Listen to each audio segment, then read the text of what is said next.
Hi everyone. A few weeks ago I had the opportunity to speak to a host of teenagers at the James Lick Middle School in San Francisco. Speaking to the school was inspiring for me as it reignited my own hope that kids do love the arts. In a few days' time, I'll present some video footage of the event to show just how receptive and engaged the students were.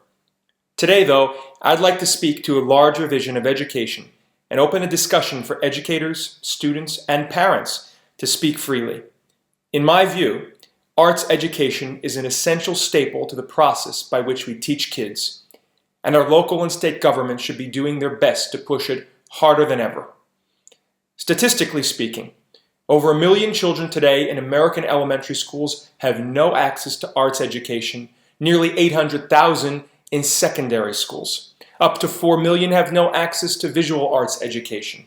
But worse is that those schools in economically disadvantaged areas are more likely than economically solvent schools to cancel or suspend arts programs.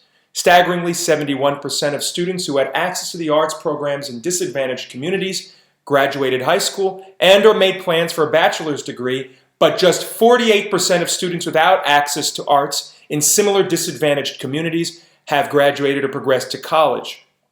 The average science, writing, and math test scores were considerably higher in schools with arts curriculum than those without them. 22% of students in low or no arts curriculum schools didn't advance to graduation. Just 4% can be said that of those of similar students that had access to arts education. The statistics alone speak for themselves. Arts keeps kids in schools and evens the achievement gap between schools in disadvantaged areas and those that are not. Any leader in the United States that attempts to circumvent artistic learning on the grounds of cost savings and or cutting waste is doing severe harm to the destiny of thousands upon thousands of children.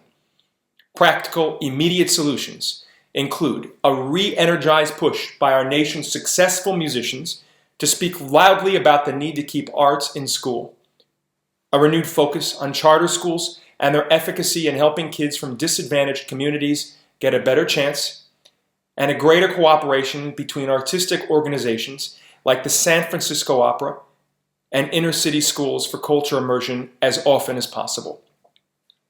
In the next weeks, I'll go further into depth to each of these solutions and how we can make them work. For now, submit opinions and comments on what you feel how arts, immersion, and education can get our leaders back in the saddle, and look for my large session with the James Lick Middle School on YouTube. Thanks for watching, and see you all very soon.